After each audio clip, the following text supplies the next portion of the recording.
There have already been dozens of reported cases of not just threats but actual violent crimes.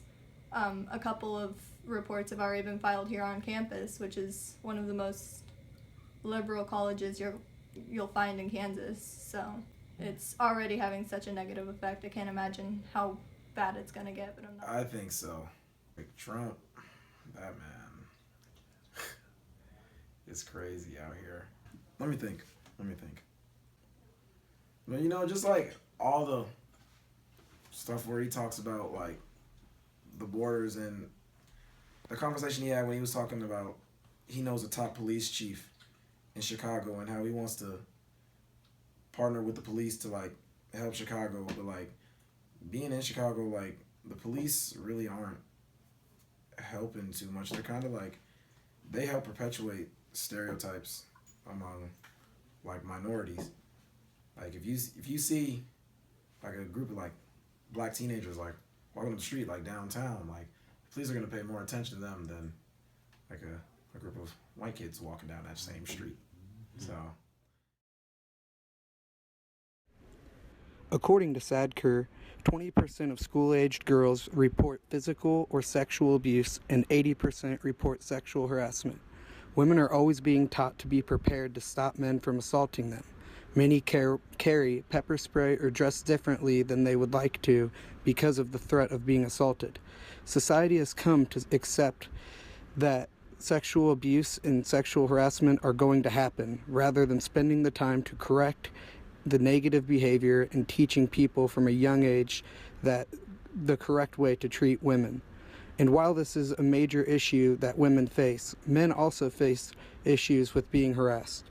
As you can see in this picture, more females are dealing with these issues than men, but it is not just a problem for females. Heterosexism causes men not to report some issues with assault because they are viewed as lesser or weaker by society.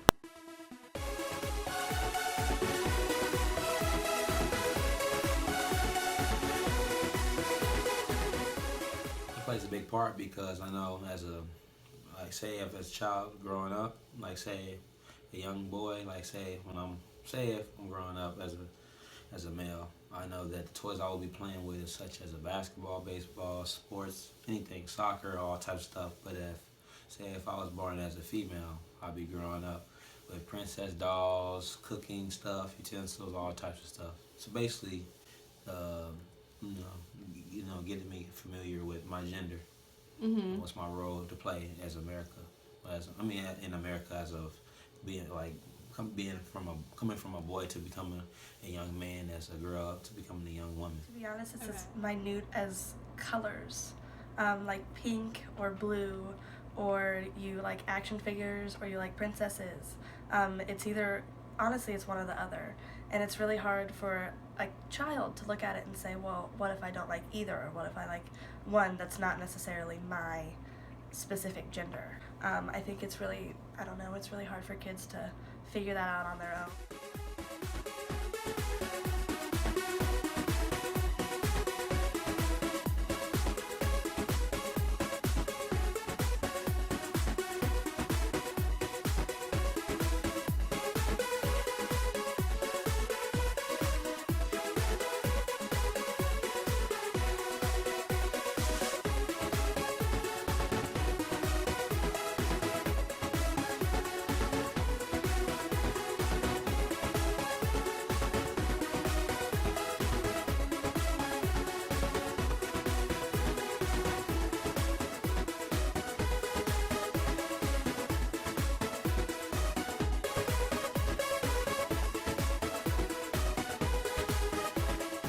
Yes, I do, because whenever you look at a movie, it's usually guy-girl. The guy trying to get the girl, or the girl trying to get the guy. Because, gender roles of children really, starts in the house, and, what, kids see on TV and stuff like that. Parents getting them, boy toys or girl toys and stuff like that. And that kind of, has them grow up to, believe a certain way.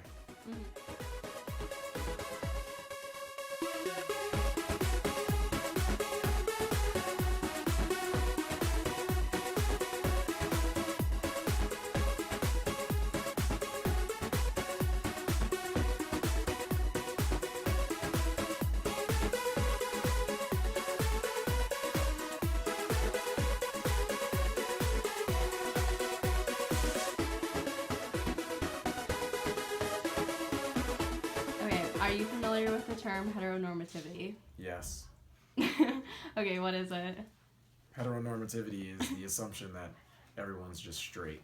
Heteronormativity, that's, I don't know, the extreme normalization of just heterosexual and heteroromantic relationships. And kind of, I don't want to say invalidating, but sort of distancing non-heterosexual and heteroromantic relationships from the main culture.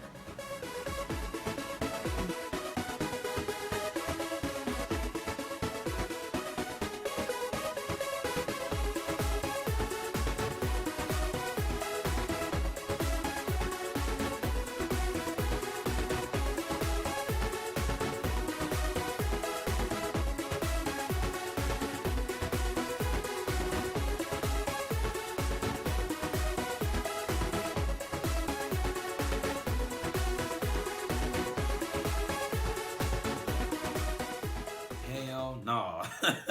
No way. Ooh, well, if you was that, you'll be an outsider. I know that where I'm from. You'll be right getting talked about. I sure hated that you probably get talked about. I wouldn't talk about you, but you probably got talked about so bad every day in school that probably that person probably will either want to like drop out, fight that person that's messing with them, and probably kill themselves.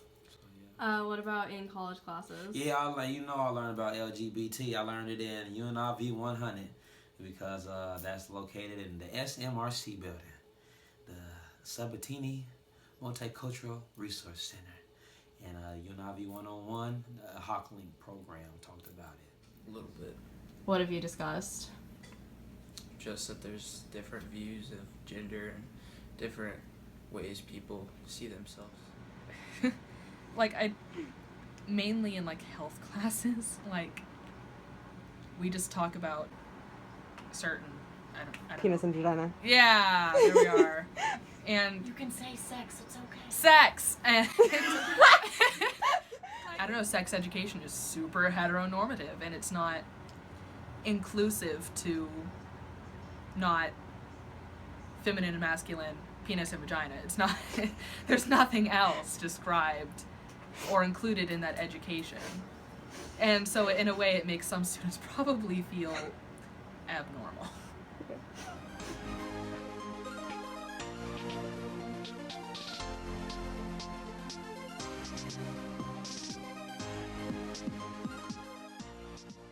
I really don't think it's part of the, like, their discovery. I don't really think it plays a part, really, does it?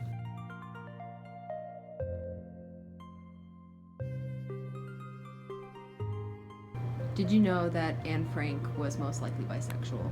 Yes, actually, I did know that. Did you know that Abraham Lincoln was probably bisexual? No, but that's cool. Wait, really? Yeah. Okay. Did you know that Eleanor Roosevelt was most likely bisexual? I think I had heard that somewhere, but that's very cool. And I appreciate that. Did you know Aristotle was probably gay? Yes, kind of. Which I was surprised to learn when I learned it.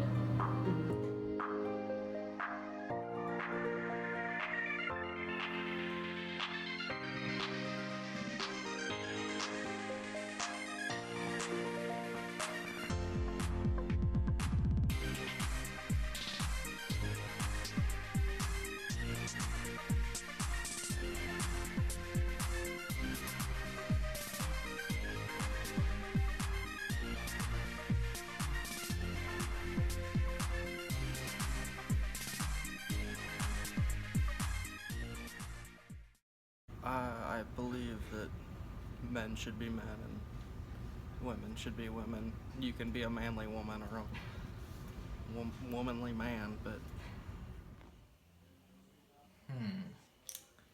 How to say this without being shut down on political correctness. It's okay. just say whatever you think. Just think that, you know what, I'm not going to give you an answer to this question because this is on video.